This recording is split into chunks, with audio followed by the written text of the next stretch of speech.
லோகஹ்வின் இனிய பகிர்வு. லோகாஸ் sweet sharing. இன்று லோகஹ்வுக்கு லோகா பிறந்த நாள். அவள் ஒரு கருப்பு எறும்பு. அவளுக்கு ஒரு ஆசை இருந்தது. எனக்கு கிடைத்த இந்த இனிப்பு துண்டுகளை எல்லாரோடும் பகிர்ந்து கொள்ள வேண்டும் என்று நினைத்தாள். லோகஹ் மிகப்பெரிய ஒரு இனிப்பு துண்டை தூக்கினாள். அதை கொண்டு போய் தன் நண்பர்களுடன் பகிர்ந்து கொள்ள வீட்டிற்குள் இருக்கும் பெரிய உலகத்திற்குச் செல்ல முடிவெடுத்தாள்.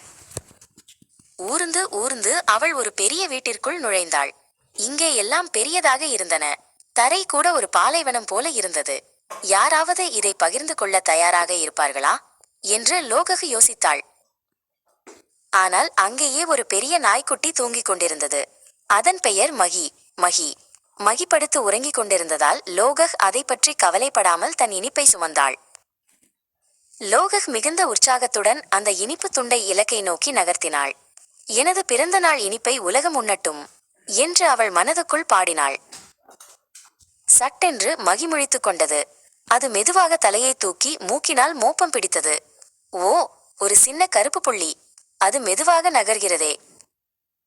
லோகஹ் தன் கண்முன் அந்த பெரிய முகத்தை பார்த்ததும் அப்படியே உறைந்து போனாள். அந்த இனிப்பு துண்டை கீழே போட்டுவிட்டாள். இது என் பிறந்த நாள்.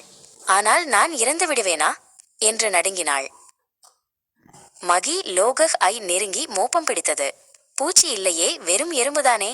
அதுவும் ஒரு பெரிய இனிப்பு துண்டை பிடிவாதமாக இழுத்து வந்திருக்கிறது. அதன் கண்கள் கருணையாக மாறின. மெதுவாக, மிகவும் மெதுவாக மகி தன் மூக்கினால் லோகஹ்வின் இனிப்பு துண்டை லோகஹ் இருக்கும் திசை நோக்கி தள்ளிவிட்டது.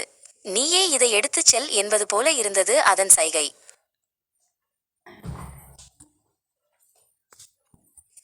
லோகஹ் புரிந்து கொண்டாள்.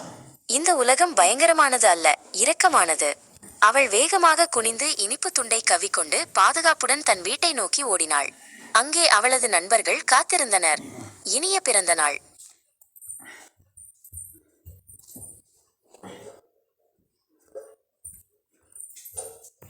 நீங்க அடுத்த வீடியோல உங்களுக்கு பிடிச்ச கதைகளை கமெண்ட்ல சொல்லுங்க. உங்க பேர் மற்றும் அந்த கதையை நாங்களும் யூடியூப்ல போடுறோம்.